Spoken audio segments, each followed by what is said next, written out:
Hello everyone! This video I'm going to be talking about autistic people and changes. How we're not always the biggest fan of changes. Right now I've been going through a lot of changes in my life. I've had to change my diet since I was diagnosed as celiac and have to, remove all the gluten, which has been a struggle because, again, change. But also I'm packing because I'm going to be moving. So don't get too attached to this background. It will be changing. But some people may wonder, why? Why do we get so upset with change? Why do we like routine so much? And what kind of, certain changes may affect us less, at least for me. Whenever I speak about the autistic experience, I am speaking about myself, how I have experienced it, just because I can't speak for the entirety of the autistic community. One, because it is, while we are a minority, it is still many, many people, but also every autistic experience is different, the age-old quote, when you've met one autistic person, you've met one autistic person. So for me, scheduled changes, it's sort of like recently I had a dentist appointment, but yes, that is a change in my regular routine, but this has been scheduled for 6 months. So it's a change I knew was coming from my daily routine, but it's like sudden changes just throw like a wrench into my plans. It just, I have a very good friend. I love her to pieces. She's an ADHD and just randomly will be like, hey, can I come over? Like, hey, do you want me to visit? And I'm like, well, yes, but no. It's like, it would be lovely to see you.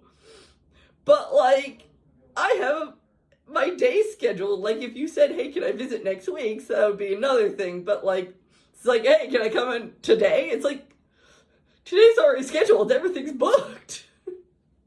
Just the sudden change is just too much. But it's sort of like, hey, can I come over next week? That gives me time to figure things out. And even just one thing that people don't understand is the breadth of how much change, goes throughout the, dealing with change. There's so much change that happens in our everyday life that people don't always think about. Different transitions, from being in bed to out of bed. That is a change. Being outside the shower to inside the shower and then outside the shower again. These are changes in our environment, textural changes, being warm under the blanket and now I'm no longer under the blanket, going from dry to wet to dry again, being inside the home to outside the home, suddenly I'm in my safe space, suddenly I'm not, these are changes we have to deal with every single day. And, nothing is more infuriating to me. Well, okay, there are plenty of things there. But for today's discussion, one thing that is very, very infuriating to me is when I go to a grocery store and they have moved things. I was not informed of this change and I am offended. I knew where it was yesterday, this thing. Now I don't. Where is it? What's going on? I need this thing. It's on my grocery list and I don't know where it is. It's a big,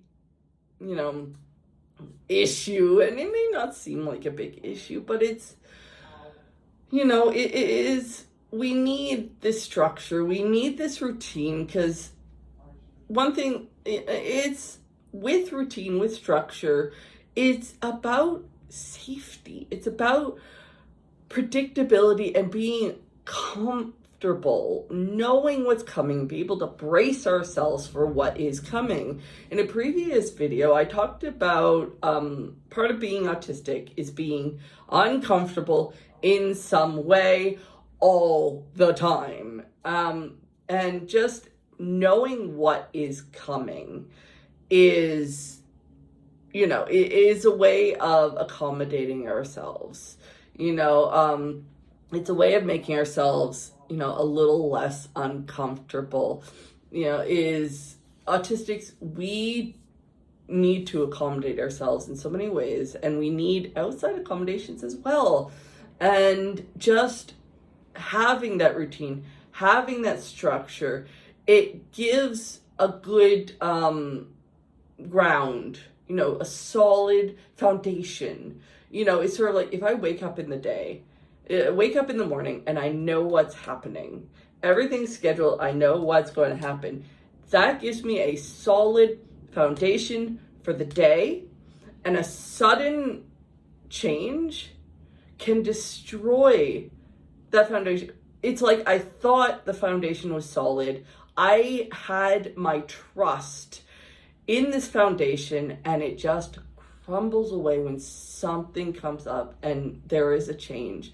And it's scary, and it's frustrating, and all this stuff. And as the thing is, one thing that growing up, you have school, you have structure, and then you graduate, or in my case, you're taken out of school because you keep having meltdowns and you just can't do it anymore.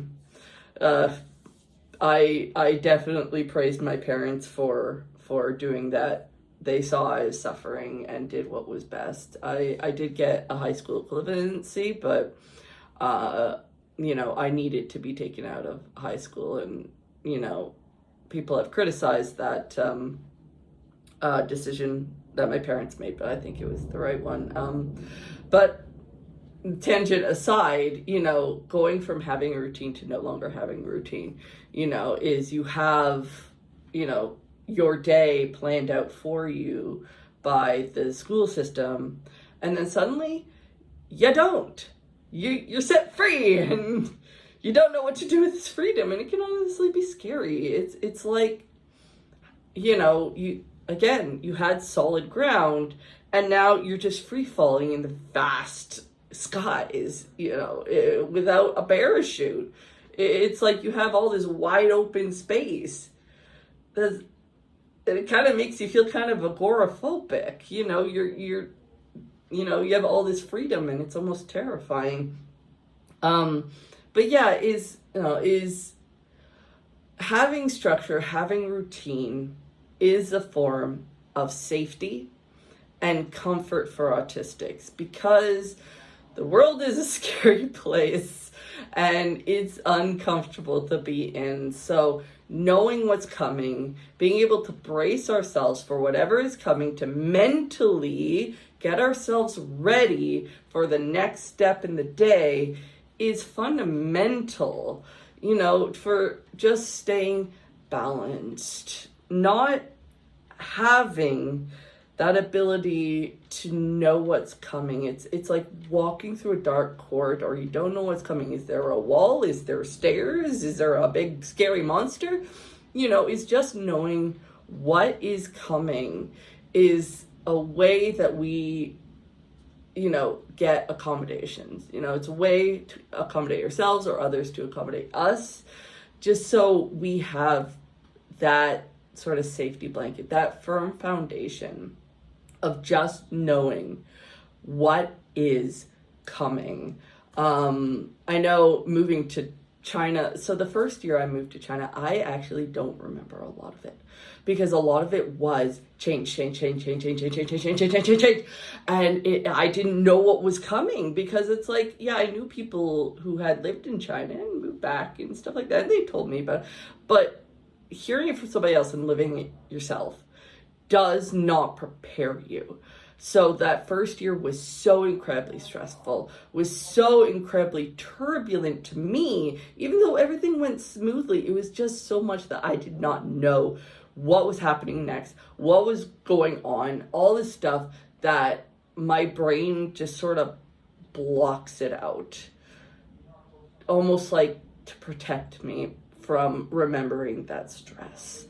And I don't know if I should call it trauma, but is after that, after the first year, and then the second year was great, the third year was great, and then COVID hit, and then everything fell apart. But is just that unpredictability is terrifying, is stressful. So, if you ever wonder why an autistic person melts down when there's a sudden change, oh, we're going to have pizza for dinner. Oh, change of plans, we're having tacos. Even something that small. Because suddenly the rug was pulled out from under their feet, even though it's just a little thing. Our brain was ready for pizza, and suddenly it's tacos. And it's like, the brain is now confused and possibly unhappy, depending on where pizza and tacos, are on your list of favorite foods. But yeah, I remember having a meltdown one time when I was making, I was planning on making spaghetti. And my partner had asked, hey, can we have burritos instead? And I had a meltdown. I just started crying. And they were like, oh, I'm so sorry. No, I'm sorry. No, do the spaghetti. I'm so sorry. And they never did that again. If they wanted something else, we would communicate. They'd ask, oh, what's for dinner today? And I'd say, oh, I was planning on making this. So that way, it's sort of like, if I could, I would make the thing that they were wanting, the change, if I could. And if I couldn't, I'd be like, okay, I'll make that tomorrow. And they understood, it's just sort of like having to figure out how to work in a relationship, just the accommodation, what's the word when one person gives to, and I know the word I'm trying to think of, but it's not coming. It's not like sacrifices, it's kind of like, you know what I'm trying to say, hopefully. If I remember the word, I'll put it up on the screen.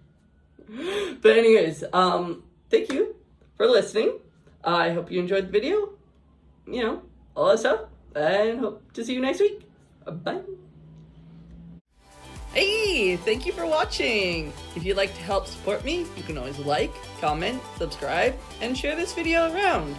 You can also join my Patreon, where you get to see these videos a week early for just $5 a month.